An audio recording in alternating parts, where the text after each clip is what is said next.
E se eu te falar que um paciente mandou o médico fazer sexo?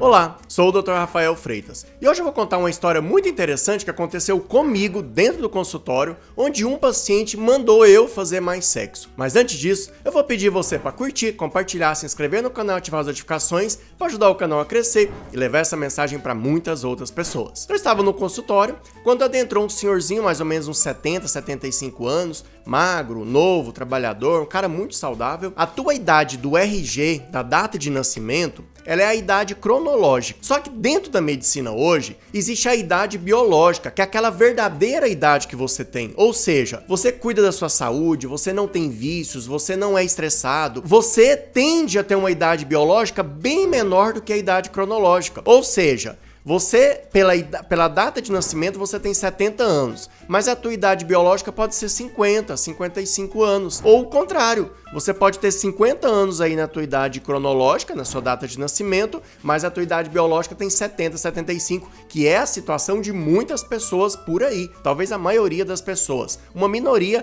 tem essa idade biológica menor. Esse paciente, aparentemente, quando ele falou pra mim que tinha 70, 75 anos, eu até falei, nossa, o cara parecia muito mais novo. Embora ele fosse um trabalhador braçal, um trabalho que desgasta muito a pessoa, mas ele estava inteiraço. E aí eu perguntei qual que era a queixa dele. Ele falou, doutor, é o seguinte, eu sempre tive muito presente com a minha dona, com outras pessoas, mas agora começou a falhar. Então tem dia que eu tenho muita dificuldade para comparecer com a minha dona na cama. Existem alguns termos que os pacientes utilizam para falar sobre termos mais sexuais, sobre termos mais íntimos. Então o paciente chega e fala assim, doutor, é o seguinte, eu tô falhando na hora de fazer sexo com a minha esposa. Poucos pacientes falam isso. Geralmente vem esses termos. Ah, eu tô falhando na hora H, eu não tô comparecendo bem com a minha esposa. Beleza, 75 anos, essa situação é comum dentre as pessoas dessa faixa etária. E aí eu perguntei qual que era a frequência, né? Quantas vezes ele fazia sexo com a esposa, ou ele tentava fazer sexo com a esposa. E pra minha surpresa, veio 2 vezes ao dia. Ele falou, não, doutor, eu levanto cedo, a gente gosta de fazer ali uma vez. Aí depois de noite, antes de dormir, a gente faz outra vez. Falei, tá, quantas vezes na semana? Ele falou, geralmente todo dia. Eu falei, todo dia? É. Com o que o senhor trabalha? Ah, eu trabalho na enxada. Todo dia eu vou capinar roça, carpir quintal, cortar grama. Meu trabalho é um trabalho que exige muito. Gente, uma pessoa para ter um trabalho que exige muita força, existe muito desgaste físico ali, ainda conseguir fazer sexo 2 vezes por dia, durante todos os dias, a pessoa tem que esbanjar energia. E aí ele ainda um pouco magro, falei, olha, vamos começar assim, eu vou pedir uns exames de sangue do senhor, pra gente ver o que pode estar acontecendo, o que não pode estar acontecendo. Um erro que eu vejo que acontece muito de alguns colegas meus, é você minimizar aquilo que o paciente traz pra você. Então, por exemplo, às vezes o paciente chega igual esse senhor.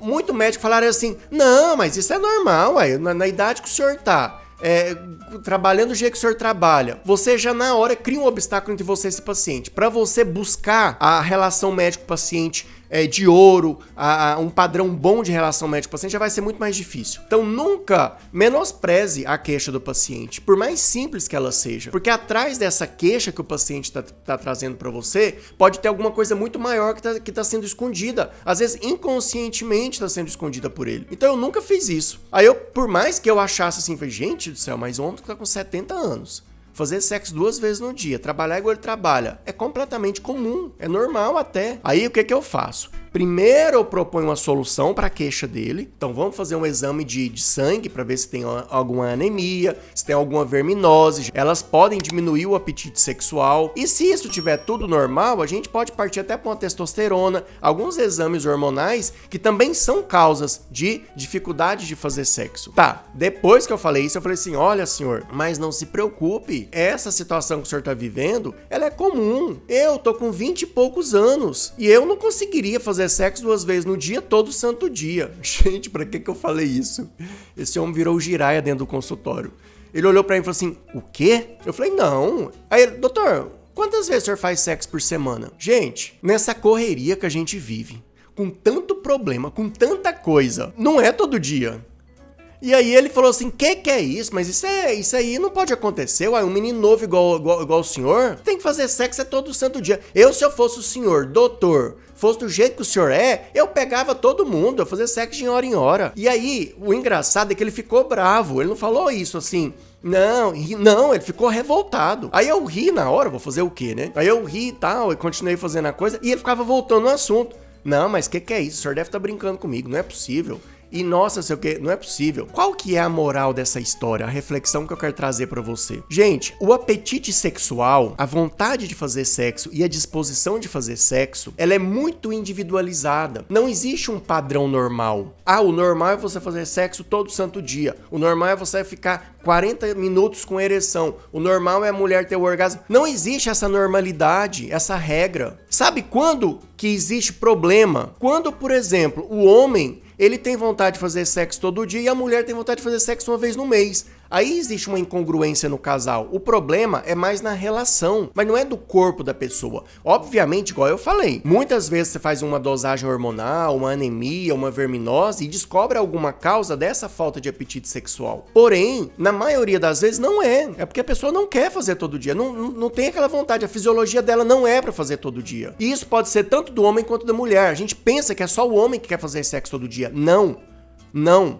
Eu já vi muito paciente em consultório, a mulher praticamente humilhando o homem na frente do médico, falando que ela quer fazer sexo todo dia e o homem não tá presente. Aí ela acha que o cara tá com amante, ela acha que o cara não ama ela. Então, nós precisamos respeitar a fisiologia da outra pessoa. Você que é homem que tá me assistindo, se você não consegue fazer sexo todo dia, você é tão homem quanto o outro homem que faz sexo todo dia. Não existe essa regra de que um é mais homem ou menos homem porque faz mais sexo do que o outro. De forma nenhuma. Agora, repito novamente, você precisa sim. Dr. Rafael, eu tô notando que diminuiu muito a minha vontade de fazer sexo, diminuiu muito a intensidade da minha ereção. Aí sim você pode procurar um médico para fazer uma avaliação. Tá tudo normal? Beleza, normal. Isso aí é você. Você tem que se amar, você tem que se respeitar. Essa flexibilidade na cabeça de falar assim, poxa, eu escutei meu amigo falando que faz sexo todo dia com a esposa, eu faço uma vez por semana. Você começa a se achar menos homem. A mulher é a mesma coisa. Meu Jesus amado, eu vou perder meu marido, Então o problema é mais estrutural na relação do que o problema na pessoa. E nem só no sexo, a gente pode tirar isso para outras áreas. Muitas vezes a gente quer que o que a gente acha seja a realidade da outra pessoa. Muitas vezes a gente vem com as nossas opiniões, com os conselhos. Nós temos que tomar muito cuidado ao dar conselhos para as pessoas, porque a gente não sabe como é que a pessoa vive. Muitas vezes você dá o conselho na sua pessoa. Bom, se eu fosse você, eu faria isso. Mas você precisa se colocar no lugar da outra pessoa, e se você fosse a outra pessoa, dentro da realidade daquela pessoa, o que você faria? É igual eu, vou dar um exemplo. Tava no consultório um dia, a neta, mas a filha lá com um senhorzinho de 90 e tantos anos, senhorzinho lá todo capenguinha. Doutora, a gente veio aqui porque não aguenta, ele não para de fumar, ele fuma escondido. O senhorzinho olhou pra mim com o olho cheio d'água e falou, doutor, eu não quero parar de fumar. O maior prazer da minha vida é pôr um cigarro na minha boca. Gente, o que a gente vai falar pra esse senhor? Pra tirar o cigarro da vida dele e ele vai morrer com vontade de fumar? O cara já tá com 90 e tantos anos, já tá capenguinha. A expectativa de vida dele já não é tão alta. Pra que vai tirar o cigarro desse homem? Isso é amor, isso é compaixão. Agora, tem que tirar o cigarro, porque tem que tirar o cigarro. Tá, vamos tirar o cigarro desse senhor de 90 e tantos anos. Vamos tirar o único prazer que ele tem na vida, igual ele me relatou, pra acrescentar alguns dias, alguns meses, algum ano na vida dele. Será que ele quer? Já perguntaram? Falei pra ele, qual que o senhor quer? Eu prefiro fumar e viver até quando eu puder viver. Porque se fumar, eu tiro meu prazer de vida, doutor. Eu não quero. Agora, minhas filhas, minha neta não entende isso. Quer dizer, a filha e a neta queria que ele parasse de fumar porque não queria perder ele. Agora, o que ele queria? Qual que era o prazer da vida dele? Depois que ele saiu do consultório, eu falei pra ela, olha, se eu fosse vocês, pensando nele, deixa ele fumar. É o prazer da vida dele. O dia que ele morrer, vocês não vão ter consciência pesada de que ele morreu com vontade de fumar. Diferente de uma pessoa que tem 30 anos, 40 anos, que tem toda uma vida pela frente. Você com 60, com 70, com 80, aí sim, você tem que parar de fumar. Porque você tem uma expectativa de vida que pode ser mais elevada. Agora um senhor com 96, 97 anos, capenguinha, já doentinho, você vai tirar esse prazer da vida dele? Eu posso estar errado. A minha verdade também pode não ser a verdade nua e crua, verdadeira. Mas eu acho que eu tô agindo da maneira correta. Então isso é empatia, que essa reflexão sobre a verdade leve pra tua vida. Não tô fazendo sexo todo dia, tô fazendo sexo todo dia, tô fazendo sexo 10 vezes por dia. Lógico também que existem os exageros, tanto pra mais quanto pra menos. O cara que fala, Dr. Rafael, nunca na minha vida eu tenho vontade de fazer sexo. Pode ser normal? Pode. Quem diz que a gente é obrigado a fazer sexo? Sexo é um instinto que a gente tem primário. Mas tem gente que não tem vontade, não faz. E tá tudo certo. Fez dosagem de hormônio, fez dosagem, tá tudo normal? Beleza, você é uma pessoa completamente normal. Você é tão homem quanto o cara que faz sexo todo dia. Você é tão mulher quanto a mulher que tem vontade de fazer sexo. Ponto final. Voltando ao senhor. Fomos lá, fizemos os exames dele, veio anemia. Então tava com anemia. Tratamos ele com sulfato ferroso por mais ou menos uns 6 meses. E depois ele voltou falando que a vida dele tava completamente normal, igual era antes. Tá bom? Gente, obrigado pela companhia. Não se esqueçam de curtir, compartilhar, se inscrever no canal, ativar as notificações e se cuidarem ao máximo, tá bom? E eu quero que você coloque aqui nos comentários pra mim qual é a verdade que você quer que as pessoas assumam. Qual que é a sua verdade que às vezes você impõe pras outras pessoas e elas não aceitam. Se tiver, coloca aí que eu vou ler e dar um coraçãozinho pra você. Um grande abraço, se cuide!